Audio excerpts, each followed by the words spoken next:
Eugénie, tu as aussi notre reconnaissance.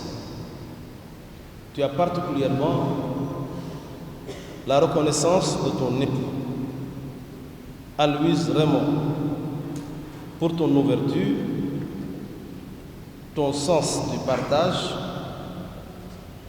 tes combats, pour ta vie donnée, pour avoir été au quotidien pour lui et pour tout ce qui est entré sous votre toit en rayon de soleil, pour ta délicatesse. Et quelqu'un me faisait remarquer que Eugénie avait aussi cette mission de faire descendre sur terre le professeur Aloïse Ndiaye qui était régulièrement dans les nuages. Merci Eugénie parce que cela nous a permis de comprendre et d'entendre le professeur Aloïse. Nous nous adressons à la famille d'Eugénie. Au nom de mes confrères ici présents, au nom de notre archevêque, Monseigneur Benjamin, au nom de M. Prosperium, ainsi qu'au nom de ceux qui n'ont pas pu être là aujourd'hui, pour leur dire notre amitié, notre sympathie, notre communion dans la prière. Nos condoléances au professeur Aloïse Raymond, époux de la défunte, Abou Basso, fils de la défunte, à ses frères et sœurs, Philippe Aruna, Frédéric, Héloïse, Soukaina, Fatim et Marielle, aux petits-enfants, aux familles Ndiaye et Aou, aux familles alliées, à tous ceux qui ont connu et aimé Eugénie. J'ai particulièrement aimé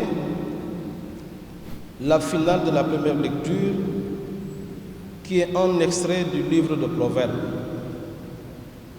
Après avoir énuméré les compétences techniques de la femme courageuse, l'auteur du livre de Proverbes conclut ainsi: seule la femme qui craint le Seigneur mérite la louange.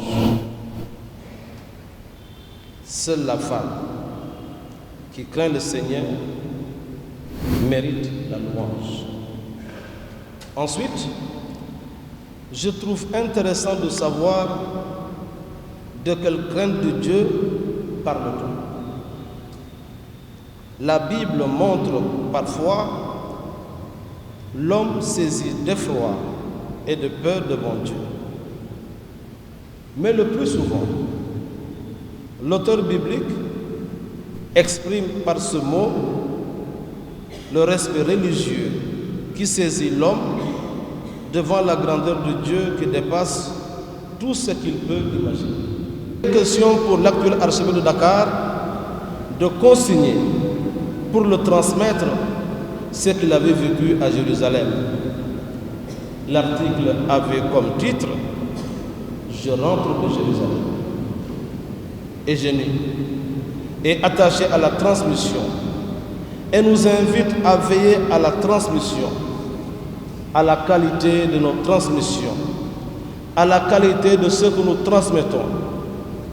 Nous ne sommes que des intendants, rien ne nous appartient. Il pourra nous séparer de l'amour de Dieu qui est dans le Christ Jésus, notre Seigneur. Eugénie, rien ne pourra te séparer de l'amour de Dieu qui est dans le Christ Jésus, notre Seigneur. Que le Dieu de miséricorde te lave de tous tes péchés.